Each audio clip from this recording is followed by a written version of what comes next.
Jammu and காஷ்மீரில் பகல்காம் அப்படிங்கிற ஒரு ஃபேமஸான பிளேஸ் இருக்குது. இது ஒரு ஹில் ஸ்டேஷன் தான். இந்த ஹில் ஸ்டேஷன் அங்கே பிக்சர்ஸ் டூ அப்படின்னு ஒரு ஃபேமஸான பிளேஸ் இருக்குது. ஸோ இந்த இடத்த ஒரு மினி சுவிட்சர்லேண்ட் அப்படின்னே சொல்லலாம். அப்படி தான் இருக்குமா. அங்கே 2:45 3 மணி டைம் இருக்கும். அந்த டைமில் பேரலாக அந்த தீவிரவாதிகள் என்ன பண்ணியிருக்காங்க அப்படின்னா, மினி சுவிட்சர்லாந்து மாதிரி இருக்குன்னு சொன்னேன் பார்த்தீங்களா, அங்கே வந்து நிறைய அடர்ந்த என்ன நடக்குதுன்னு சொல்லி புரிஞ்சுட்டு திரும்பி பார்க்கறதுக்குள்ள அவங்க ஹஸ்பண்ட் தலையில் ஒரு புல்லட் சுட்டு மஞ்சுநாத் கீழே சரிஞ்சு விழுந்துட்டு.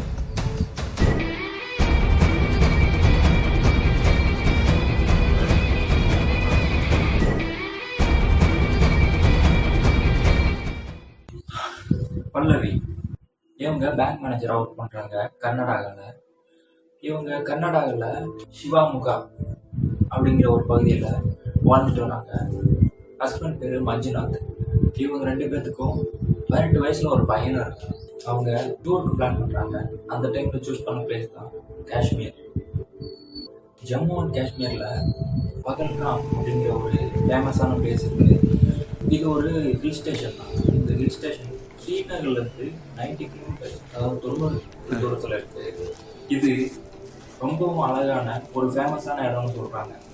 ஜம்மு அண்ட் காஷ்மீரில் ஆர்டிகல் 370 அபாலிஷ் ஆனதுக்கப்புறம் அங்கே டூரிஸ்ட்லாம் நிறையா வர ஆரம்பிச்சிட்டாங்க.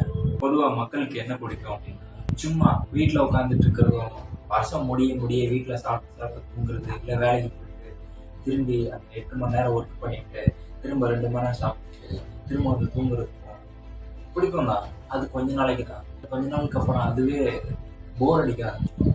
ஸோ இதெல்லாம் அவங்க சரி பண்ணுறதுக்கு தான் நிறைய பேர் ஆசைப்படுறவங்க. அதனால நிறைய பேர் டூருக்கு போகலாம் அப்படின்லாம் பிளான் பண்ணுவாங்க. அதுதான் நேச்சர். மனுஷனா பிறந்தாலே இயற்கையை ரசிக்கணும் அப்படிங்கிற மாதிரிலாம் ஒரு சில பேர் ஆசை. அப்படி பார்க்குறப்ப தான் இந்தியாவிலேயே ஜம்மு அண்ட் காஷ்மீர் தான் ரொம்பவே அழகான பிளேஸ். ஸோ இங்கே போகணுன்னு நிறைய பேருக்கு ஆசை. அதுவும் இல்லாமல் முன்னாடிலாம் தீவிரவாதமாக அங்கே இருந்தது. ஆனால் இப்போ அதெல்லாம் கொஞ்சம் கம்மியாகிடுச்சுன்னு நினச்சேன். ஸோ பல்லவியும் அதே தான் டிசைட் பண்ணுறாங்க. காஷ்மீருக்கு பிளான் பண்ணுறாங்க, ஜம்மு அண்ட் காஷ்மீருக்கு பிளான் பண்ணுறாங்க. அங்கே April 19 ஸ்டார்ட் பண்ணி April 24 அன்றைக்கி ட்ரிப்பை முடிச்சுட்டு கிளம்பணும் அப்படின்னு சொல்லி பிளான் பண்ணுறாங்க. ஸோ இதுக்கு அவங்களும் அவங்க ஹஸ்பண்ட் தான் சின்ன பையன் வராங்க. இப்போவும் சொல்கிறேன், இவங்க வர்றது வெறும் சுற்றி பார்க்குறதுக்கு மட்டும்தான். இவங்க வந்துட்டு திரும்ப போயிடுவாங்க. They just tourist. அவங்க வந்துட்டு எதுவும் வாங்க போகிறதில்ல. அங்கே வந்து ஒரு 4 நாளைக்கு இருந்துட்டு போயிடுவாங்க. அங்கே வந்து செட்டில் ஆக போகிறது கிடையாது. இதை ஏன் இப்படி சொல்கிறாங்க? உங்களுக்கு கடைசியில் ஒரு April 26 அப்போது இவங்க பகல்காமில் இருக்காங்க. அங்கே பிக்சர்ஸ் டூ அப்படின்னு ஒரு ஃபேமஸான பிளேஸ் இருக்குது. ஸோ இந்த இடத்த ஒரு மினி சுவிட்சர்லேண்ட் அப்படின்னே சொல்லலாம். அப்படி தான் இருக்குமா அங்கே. ஸோ இந்த இடத்துக்கு போகிறதுக்கு ஒன்று நடந்து போகணும், இல்லை குதிரையில் போகணும். இப்போது அவங்க பகல்காமில் இருக்காங்க. இருக்கிறப்போ அவங்க 18 வயசு பையனுக்கு காலையிலேருந்து எதுவும் சாப்பிடாததுனால பசிச்சிருக்கு. பல்லவியோட ஹஸ்பண்ட் ஏதாவது சாப்பிட்றதுக்கு வாங்கிட்டு வரணும் அப்படிங்கிறதுக்காக கடைகளை தேடி போயிட்டுருக்காரு. ஸோ அந்த டைமில் பார்த்தா 2:45 3 மணி டைம் இருக்கும். அந்த டைமில் பேரலாக அந்த தீவிரவாதிகள் என்ன பண்ணியிருக்காங்க அப்படின்னா, மினி சுவிட்சர்லாந்து மாதிரி இருக்குன்னு சொன்னேன் பார்த்தீங்களா, அங்கே வந்து நிறைய அடர்ந்த மரங்கள் இருக்கும். மரங்கள் விட்டுட்டு கொஞ்சம் தூரம் தள்ளி வந்தால் வெளிப்படையான பகுதிகள் இருக்கும், அதாவது திறந்த வெளியாக. அவங்க அடர்ந்த மரங்களாக இருக்கிற இடத்துல பதுங்கி இருந்திருக்காங்க. அதே பேரலாக அப்படியே அந்த டைமில் பல்லவிக்கு துப்பாக்கி சொல்கிற சவுண்ட் கேட்குது. ஸோ அந்த டைமில் பல்லவி என்ன நினச்சிட்டாங்க அப்படின்னா, தூரத்தில் ஏதோ ஆர்மி கேம்பில் ஏதோ ஷூட்டிங் ப்ராக்டிஸ் நடந்துட்டு போல அப்படின்னு சொல்லிட்டு அவங்க நினச்சிட்டாங்க. அப்புறம் கொஞ்ச நேரத்துக்கு கூட சொல்ல முடியாது, ஃபியூ செகண்ட்ஸ்லேயே அங்கிருந்த டூரிஸ்ட்லாம் திருச்சி ஓட ஆரம்பிச்சிட்டாங்க. என்ன நடக்குதுன்னு சொல்லி புரிஞ்சுட்டு திரும்பி பார்க்கறதுக்குள்ள அவங்க ஹஸ்பண்ட் தலையில் ஒரு புல்லட் சுட்டு மஞ்சுநாத் கீழே சரிஞ்சு விழுந்துட்டு இருக்காரு.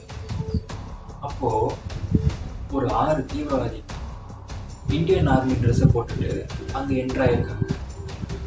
பைசோரன் வேலை வழியாக என்ட்ரி ஆகி இந்த பப்ளிக் எல்லாம் சுட்டு கொண்டிருக்கு.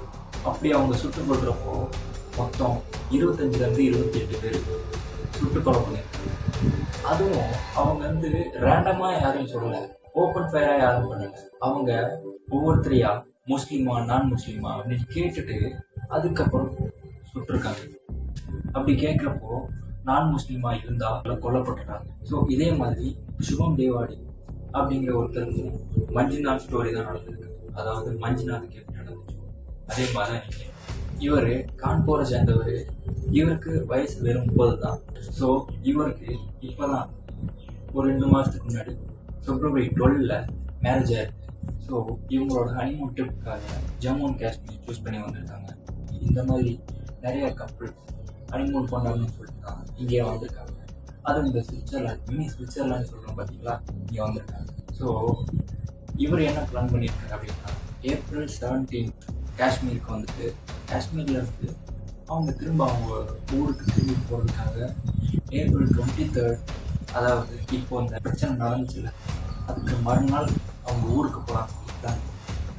இந்த ஃபேமிலி சுற்றி பார்க்க வந்தவங்க. ஸோ அங்கேருந்த ஒரு டெரரிஸ்ட் இவர்கிட்ட வந்து இஸ்லாமிக் வேர்ட், அதான் குரானில் இருக்கிற சில வேர்ட்ஸ் சொல்லு அப்படின்னு சொல்லி கம்பல் பண்ணியிருக்காங்க. அப்வியஸ்லி இவர் ஒரு ஹிந்து, அதனால் இவருக்கு தெரியல. அதனால் அந்த டெரரிஸ்ட் என்ன பண்ணியிருக்கான் அப்படின்னா, இவர் தலையில் கன்னை வச்சு அவங்க ஒய்ஃப் முன்னாடியே இவர் கொண்டிருக்காங்க. கொஞ்சம் யோசிச்சு பாருங்க, மேரேஜ் ஆகி 3 மாதம்தான் ஆகுது. அவங்களுக்கு எப்படி இருந்திருக்கும்? இப்போ பல்லவி அவங்க ஹஸ்பண்ட் இறந்து போனதுக்கப்புறம் அந்த சைடாக வந்த ஒரு டெரரிஸ்ட்டை பார்த்து என்னையும் கொன்று அப்படின்னு சொல்லி கேட்டிருக்காங்க. கூடவே 18 வயசான மகன் அவனும் சேர்ந்து எங்கள் அப்பாவை கொண்டுட்டேல என்னையும் கொன்று அப்படின்னு சொல்லி கத்தியிருக்கான். அதுக்கு அந்த தீவிரவாதி என்ன சொல்லியிருக்காங்க, நான் உன்னை கொல்ல மாட்டேன், நீ போய் மோடிக்கிட்ட போய் சொல்லு அப்படின்ற மாதிரி சொல்லியிருக்கான்.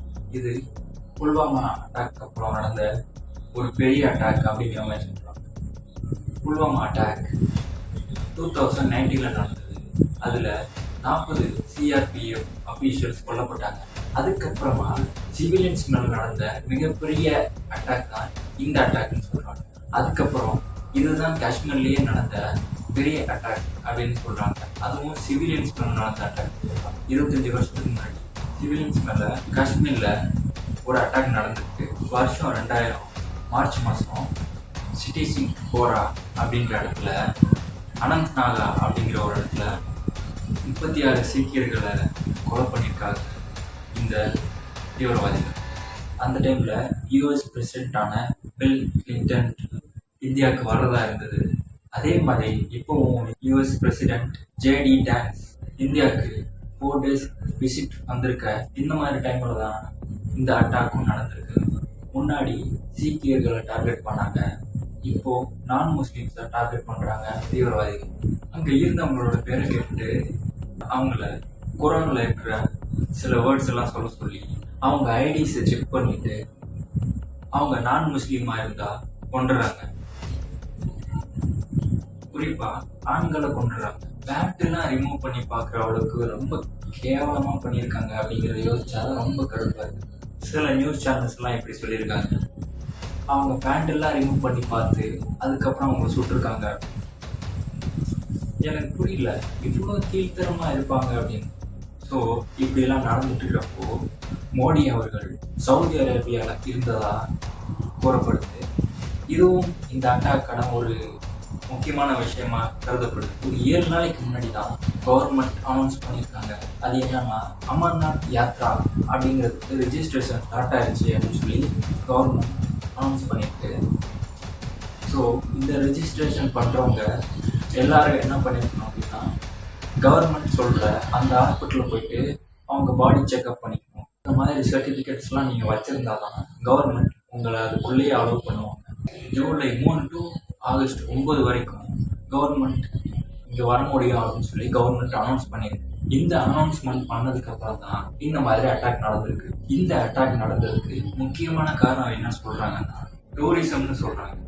இந்த வருஷம் மார்ச் 26ஆம் தேதி ஸ்ரீநகர்ல இருக்கிற துலித் கார்டன் அப்படின்ற பிளேஸ்ல விசிட்டர்ஸ் நிறைய வந்திருக்காங்க. ஜம்மு அண்ட் காஷ்மீர்ல டூரிசம் நிறைய வந்துட்டு இருக்கு, நிறைய இன்க்ரீஸ் ஆகிட்டு இருக்கு. ஸோ ஜம்மு அண்ட் காஷ்மீரில் டூரிசம் தான் ஒரு முக்கியமான பிஸ்னஸ் அப்படின்னு சொல்லி ஸோ அங்கே இருக்கிற லோக்கல் பீப்புள்ஸுமே இதை ஒத்துக்கிறாங்க. இதெல்லாம் எதிர்த்து மெழுகுவர்த்தி ஏந்தி அங்கே இருக்கிற மக்கள் இந்த அட்டாக்கு எதிர்த்து ஒரு பெரேட் நடத்தியிருக்காங்க.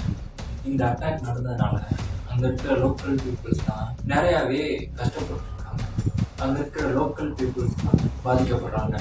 ஏன்னா அவங்களே டூரிசம் நம்பி தான் போய் ஓட்டுறாங்க. இந்த அட்டாக் காஷ்மீர் மக்களோட வாழ்வு ஆதாரத்தையே பாதிக்கும். ஏன்னா கடந்த சில வருடங்களாகவே இன்டர்நேஷ்னல் டூரிஸ்ட் கூட காஷ்மீருக்கு வந்து போகிறாங்க அப்படின்னு சொல்கிறாங்க. ஏன் ஈவன் இந்த அட்டாக்லேயே 2 இன்டர்நேஷ்னல் டூரிஸ்ட் இறந்துட்டதா சொல்கிறாங்க. டூரிஸ்ட் பயந்துட்டு இருப்பாங்க காஷ்மீர் போகிறதுக்கு. அங்கே இருக்கிற மக்கள் வாழ்வு ஆதாரமும் பாதிக்கும். யோசிச்சு பாருங்க, இனிமே அங்கே போகிறதுக்கு யாருக்கு ஆசை வரும்? ஏன் இப்படி சொல்கிறேன் அப்படின்னா, டெரரிஸ்ட் டார்கெட் பண்ணது, அதாவது தீவிரவாதிகள் டார்கெட் பண்ணது டூரிஸ்ட் வந்தவங்களை மட்டும்தான் அவங்க டார்கெட் பண்ணியிருக்காங்க.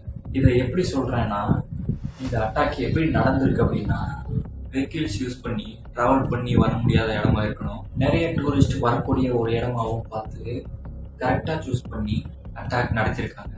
அப்போ தான் போலீஸ் கூப்பிட்டாலும் இல்லை ஆர்மியை கூப்பிட்டாலும் அவங்க அந்த இடத்துக்கு வந்து ரெஸ்கியூ பண்ணுறதுக்கு ரொம்பவே டைம் ஆகும். அப்படிங்கிறதுனால தான் இந்த மாதிரி ஒரு பிளேஸை சூஸ் பண்ணியிருக்காங்க.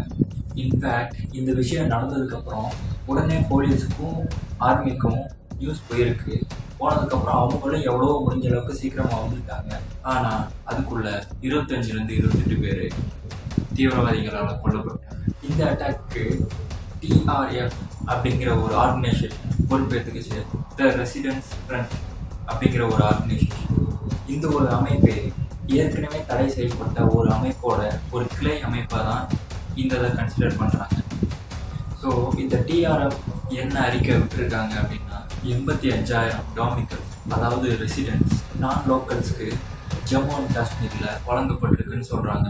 ஐஓஜேகே, அதாவது இந்தியன் ஆக்கியூபைடு ஜம்மு அண்ட் காஷ்மீர், இந்த இடத்துல நான் லோக்கல்ஸ்க்கு ரெசிடென்ஸ் வழங்கப்பட்டிருக்கு. இது வந்து டெமோகிராஃபியை மாற்றுது. டூரிஸ்ட் போல உள்ள வந்து இந்த இடத்தெல்லாம் பிடிச்சி வச்சுக்கிறாங்க. அதோட கான்சிக்வன்சஸ் தான் இந்த வயலன்ஸ் அப்படின்னு தெரிவிச்சிருக்காங்க. ஸோ நம்ம முன்னாடியே சொன்ன மாதிரி தான் இங்கே டூரிஸ்ட்னு சொல்லிட்டு வர்றவங்க வந்து சுற்றி பார்த்துட்டு ஒரு 4 நாள் தங்கிட்டு அதுக்கப்புறம் அவங்க ஊருக்கு அவங்க சொந்த ஊரை பார்த்து திரும்பி போயிடுவாங்க. இப்போ நீ இந்த மாதிரி அட்டாக் பண்ணி டூரிஸ்ட்ஸை யாரும் அந்த இடத்துக்கு வர விடாமல் தடுத்ததுக்கப்புறம் இப்போ யாருக்கு லாஸ்? அங்கே இருக்கிற லோக்கல் பீப்புள்ஸ்க்கு தான் ரொம்ப லாஸ். ஏன்னா டூரிஸ்ட் இனிமேல் வரமாட்டாங்க அந்த இடத்துக்கு, அந்த பிளேஸ்க்கு நீ வர்றதே ரொம்ப கஷ்டம். ஸோ இதனால அவங்க நிறையவே பாதிக்கப்படுறாங்க. இப்படி டெமோக்ராஃபி சேஞ்ச் ஆகுதுன்னு சொல்கிறீங்களே, நீங்கள் என்ன பண்ணீங்க? இத்தனை நாள் இருந்துட்டு, இத்தனை நாள் உங்கள் கையில் துப்பாக்கியை வச்சு பிடிச்சிட்டு இது வரைக்கும் எதாவது சேஞ்ச் பண்ணியிருக்கீங்க? இது வரைக்கும் அங்கே வாழ்கிற மக்களுக்கு உங்களால் பண்ண முடிஞ்சது என்ன? அங்கே இருக்கிற மக்களை கொள்றீங்க, அங்கே வர டூரிஸ்ட்டை கொள்றீங்க. இது தவிர நீங்கள் அங்கே டெவலப்மெண்ட் பண்ணுறதுக்கு ஏதாவது ஒரு முயற்சி பண்ணீங்க? அதாவது இப்போது டூரிஸ்ட்டாக வர்றாங்க, அவங்கக்கிட்ட ஒரு ஆயுதம் இருக்குது, அவங்க ஃபேமிலி கூட சந்தோஷமாக இருக்கணும் அப்படிங்கிறதுக்காக நிராயுத பாணியாக வருவாங்க. அவங்கக்கிட்ட உங்கள் கையில் இருக்க துப்பாக்கியை வச்சு மிரட்டியோ இல்லை கொள்றதுனாலையோ நீங்கள் பெரிய தைரியசாலியாக நீங்கள் இந்நேரத்துக்கு ஒரு ஆயுதம் இல்லாமல் நீங்கள் வந்து அவங்கக்கிட்ட ஃபேஸ் பண்ணியிருந்தீங்க அப்படின்னா இருக்கிற மொத்த கூட்டமும் இன்னும் உங்கள் குழப்பம்னு தோணும். அந்த மாதிரி பண்ண மாதிரி என்னோட பார்வையில் நீங்கள் எப்படி தெரியுறீங்க அப்படின்னா, 5 அறிவு ஜீவன் மாதிரி தான். சாரி, 5 அறிவு ஜீவன் கூட.